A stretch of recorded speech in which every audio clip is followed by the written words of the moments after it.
Voilà, pour conclure cette section là qu'on vient d'ouvrir avec les applications linéaires, il est temps de voir si on a bien compris en comptant lorsque c'est possible, c'est-à-dire lorsque le corps est fini et les dimensions sont finies, toutes les applications linéaires, voilà. Euh, euh, donc d'abord, comme E est de dimension n sur un corps K de cardinal Q, vous voyez que E est de cardinal, on l'a déjà vu, Q puissance n. C'est justement la bijection entre E et grand K puissance n, dont on a vu récemment que c'était un isomorphisme. Ça ne nous apporte rien au comptage, mais ça fait plaisir. Pareil pour F, ça va être Q puissance m. Donc ici, si on devait regarder les applications tout court, pas forcément linéaires, ce serait Q puissance m, le tout puissance Q puissance n. Donc, quand même un nombre assez conséquent. Voilà. Maintenant, combien il y en a de linéaires là-dedans, parmi celles-là? Eh bien, de linéaires, on a vu qu'on avait une bijection entre L de EF et F, comme ceci, n fois. D'accord? Et donc, quelle est la réponse? Forcément, d'après cette bijection, je vous rappelle qu'on fixe une base de grand E, petit e, et on a une bijection entre les familles à n éléments. N, hein, c'est ça, hein, de grand F, voilà, les familles quelconques, hein, voilà. On peut même mettre tout 0, voilà, ça donnera l'application nulle, et c'est une bijection, et L de F. Donc, ça veut dire que c'est le cardinal de F puissance n, donc c'est Q puissance m puissance n, donc c'est Q puissance mn. On verra ça plus précisément avec les matrices de taille m, n. Donc ça vous voyez, il faut noter que il y a un objet rectangulaire qui est derrière, hein, d'accord? Il y a un rectangle, et donc il va y avoir un objet rectangulaire, naturellement rectangulaire, qui va être associé. Même si on n'est pas, même si on est un cardinal infini quelconque. Voilà. Maintenant, les isomorphismes entre E et F, c'est-à-dire les morphismes qui sont à la fois injectifs et surjectifs, qui sont bijectifs. Et là, on a vu, hein, sans doute, qu'il faut que l'image de cette base fixée, petit e, soit à la fois libre et génératrice, donc soit une base, et à partir du moment où on a fixé l'image de E, grâce à ça, il y a unicité de l'application linéaire. Donc, ça revient à dire que à E, j'associe l'image de E, F, d'accord, et que ça doit être une base. Et inversement, comme ça c'est une bijection, dès que je prends une base ici, j'ai automatiquement une unique application linéaire qui sera un isomorphisme, parce que l'image d'une base sera une base.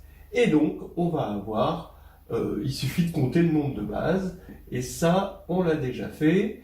Alors, entre parenthèses, hein, si n différent de m, alors c'est forcément 0, parce qu'il faut qu'il y en ait autant. Mais si n égale m, d'accord, alors ça va être qn-1, jusqu'à qn-q, et qn-qn-1.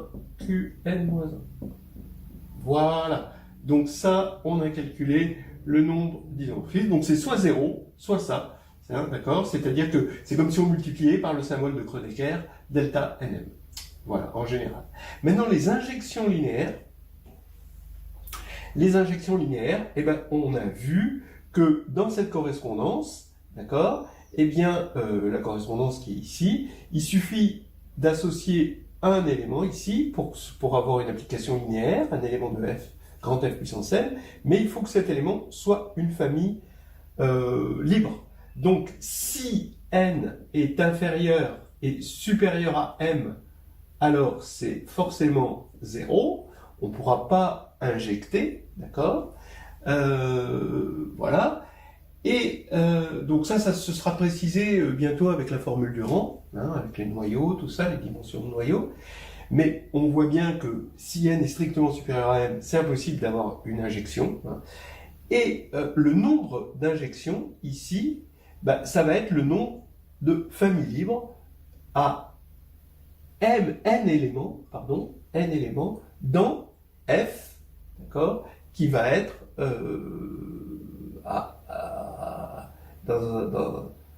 dans un espace de dimension m, pardon. Donc ça va faire Qn moins 1. Donc ça c'est si n est inférieur ou égal à m. Donc ça va faire Qm, moins 1, facteur de Qm moins Q. Et on va aller comme ça. On va en prendre Qm moins Qm moins, m moins n plus 1. Voilà. D'accord? Comme ça, non. Qu'est-ce que je raconte? Je veux en prendre n. Voilà. Ici, et donc c'est n moins 1. Comme ça, je vais de q puissance 0 à n. Voilà, comme ça. Bon. Et combien il y a de surjections linéaires? Je ne l'ai pas mis, hein, d'accord? Parce qu'on ne sait pas, encore. C'est difficile, on ne sait pas. Et si on ne sait pas, c'est parce qu'il y a quelque chose qu'on n'a pas compris. Encore.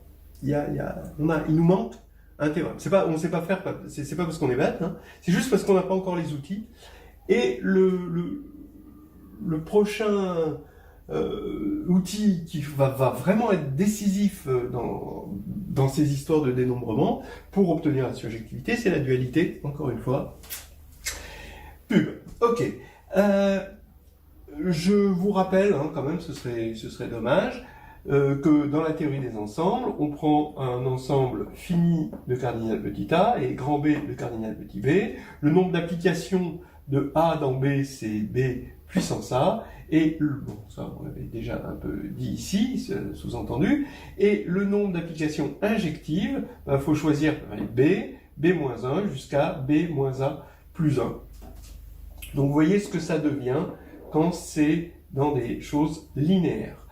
Et on a une formule qui est vraiment compliquée quand on veut des surjections, ici, et ça vient de la formule du crible, hein, d'accord? Le nombre de surjections, c'est quelque chose que je conseille de regarder dans le carnet de voyage en algébrie, c'est fait. Voilà. Qu'est-ce que je voulais dire d'autre? Vous allez voir que quand vous verrez le nombre de surjections, vous verrez que, en revanche, la formule est très très simple par rapport à celle dans les applications. Et c'est ça, parce que il y a cette baguette magique, la dualité, qui apparaît un peu comme la marraine de Cendrillon, boubidi boubidi bop, voilà, qui fait que tout est transformé avec simplicité, et injection devient surjection juste en changeant le m en n. C'est magique. Salagadou, la menchikabou, la bibidi bobidi bou. Mélangez tout ça et vous aurez quoi? Bibidi bobidi bou.